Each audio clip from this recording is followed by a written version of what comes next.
নমস্কার বন্ধুরা, টুশিস ব্লগে তোমাদের সবাইকে অনেক স্বাগত জানিয়ে আজকের ভিডিওটা আমি শুরু করছি। আশা করছি পৃথিবীর যে প্রান্ত থেকে বসে এই মুহূর্তে আমার ভিডিওটা দেখছো তোমরা সবাই ভালো আছো, সুস্থ আছো। তোমাদের সুস্থতা কামনা করে আজকের ভিডিওটা আমি শুরু করছি। আশা করছি তোমরা বুঝে গিয়েছো আমার টাইটেল আর থাম্বনেল দেখে যে আজকে কী বিষয় নিয়ে আমি তোমাদের সাথে আলোচনা করছি।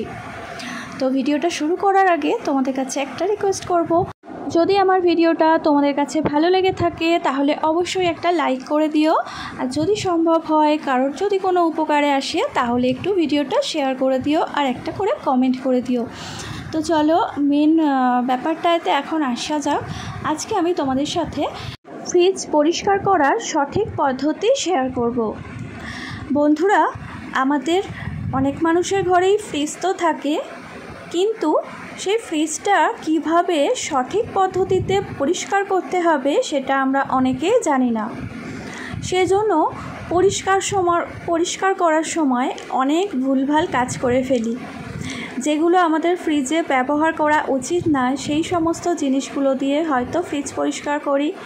আবার অনেক সময় পরিষ্কার করার পদ্ধতির মধ্যেও অনেক ভুল থাকে, যার জন্য আমাদের ফ্রিজ অনেক সময় নষ্ট হয়ে যায় বা ফ্রিজটা ঠিকঠাক মতো কাজ করে না।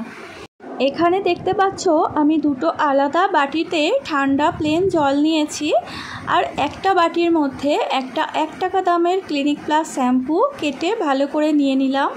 আর একটা বাটির মধ্যে টুথপেস্ট, যেটা কিনা আমরা বাড়িতে নর্মালি ইউজ করি, আমি এখানে কোলগেট টুথপেস্টটা নিয়েছি। এটাই নেবে, কারণ ফ্রিজ পরিষ্কারেতে সাদা টুথপেস্টটাই ভালো হয়। তো এই দুটো বাটিতে আলাদা আলাদা করে শ্যাম্পুটা আর টুথপেস্টটা ভালো করে গুলে নিয়েছি।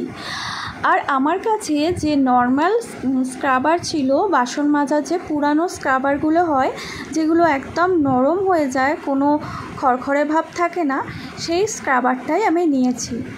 নিয়ে দেখো এই টুথপেস্টের যে মিশ্রণটা বানিয়েছিলাম, সেই মিশ্রণটা ভালো করে ওই স্ক্রাবার দিয়ে পুরো ফ্রিজের মধ্যে লাগিয়ে নিচ্ছি।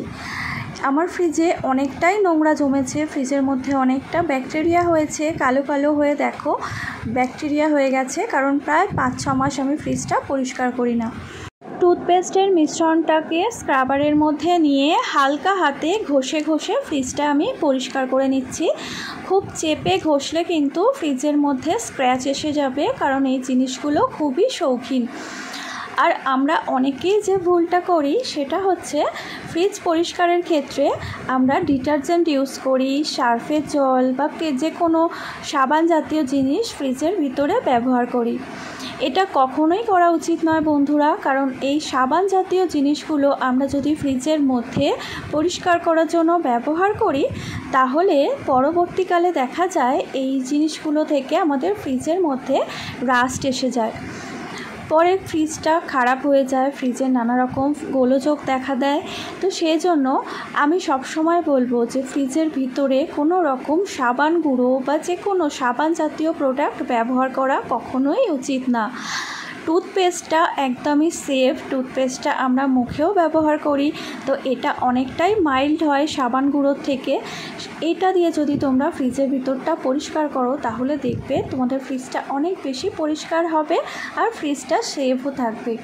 তো দেখো আমি গার্ডারগুলোও পরিষ্কার করে নিয়েছি ব্রাশ দিয়ে। আর একটা কথা বলি, যখন গার্ডারগুলো পরিষ্কার করবে তখন অবশ্যই হালকা হাতে ব্রাশ দিয়ে ঘষে পরিষ্কার করবে।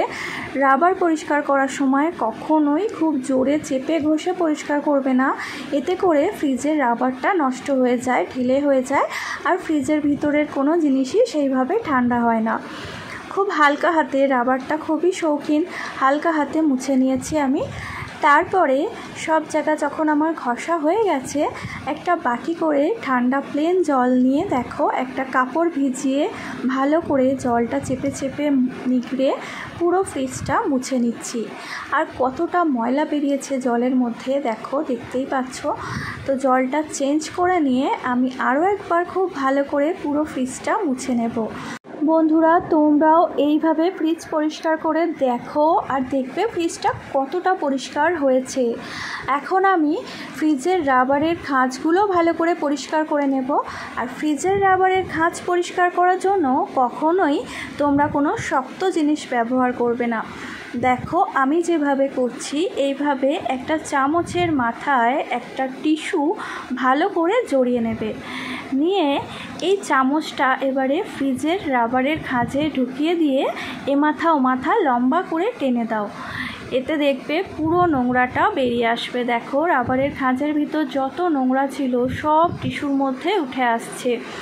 আগে থেকে যেহেতু আমি ওই টুথপেস্টের মিশ্রণ দিয়ে রেখেছিলাম, নোংরাগুলো ভিজে নরম হয়েছিল, সেটা চামচ দিয়ে যখন আমি টিস্যু দিয়ে টানছি পুরোটা বেরিয়ে আসছে। আর রাবার পরিষ্কার করার জন্য যে চামচটা নেবে তার ডাঁপটা যেন একটু মোটা হয়, খুব বেশি পাতলা ডাঁপের চামচ নেবে না, তাহলে রাবারটা কেটে নষ্ট হয়ে যেতে পারে।